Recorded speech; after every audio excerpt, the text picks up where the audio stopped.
తగ్గేది లేదంటున్న వర్షాలు, ఇక కాసుకోండి అంటున్న మేఘనాథుడు. అయినా పర్వాలేదంటున్న ప్రజలు.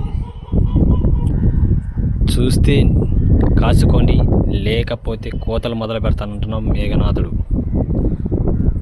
అద్భుతంగా మారిన ప్రకృతి, చూడటానికి కన్నుల విందుగా మారిన ప్రకృతి. వర్షాలు స్టార్ట్ అయ్యాయి, ఆగేలేదు అంటున్న వర్షాలు. కాసుకోండి, ఇక నా ఆట ఆడిస్తానంటున్న మేఘనాథుడు. అయినా పర్వాలేదంటున్న వాయునాథుడు. చూస్తా అంటున్న మేఘనాథుడు. చూసుకో అంటున్న వాయునాథుడు. పర్వాలేదు అంటున్న వాయునాథుడు. అయితే కాసుకో, కుంభవృష్ట్యా వరదలతో కూడుకున్న వర్షం అంటున్న మేఘనాథుడు. అయినా పర్వాలేదంటున్న వాయునాథుడు. చూసుకుందాం, కాసుకో ఇప్పుడైనా అంటున్న వాయునాథుడు.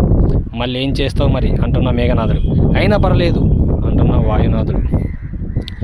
అయిపోయా, తగ్గేది లేదు, రేపటి నుంచి మళ్ళీ నేను వస్తున్నా, మీరు కాచుకోండి, అయిపోయింది వినాయక చవితి అంటున్న వానదేవుడు. అయినా పర్వాలేదు చూసుకుంటానంటున్న మేఘనాథుడు. ప్రకృతి ప్రళయనం చేస్తుందా లేక బీభత్సం ఏమైనా జరుగుతుందా? చూడండి, కనుల విందుగా మీరే చూసి ఆనందించండి, ఆస్వాదించండి. దయచేసి చాలామంది వీడియో చూస్తున్నారు కానీ చూసి లైక్ చేయడం లేదు, సబ్స్క్రైబ్ చేయడం లేదు. అలాగే కామెంట్ ద్వారా తెలియజేయండి నా వీడియోస్ ఎందుకు నచ్చడం లేదు. ప్లీజ్ దయచేసి సపోర్ట్ చేయండి. మీ అందరి పేరు పైన ధన్యవాదాలు కోరుకుంటున్నాను. సపోర్ట్ చేయండి, లైక్ చేయండి, షేర్ చేయండి, సబ్స్క్రైబ్ చేయండి, మర్చిపోతండి.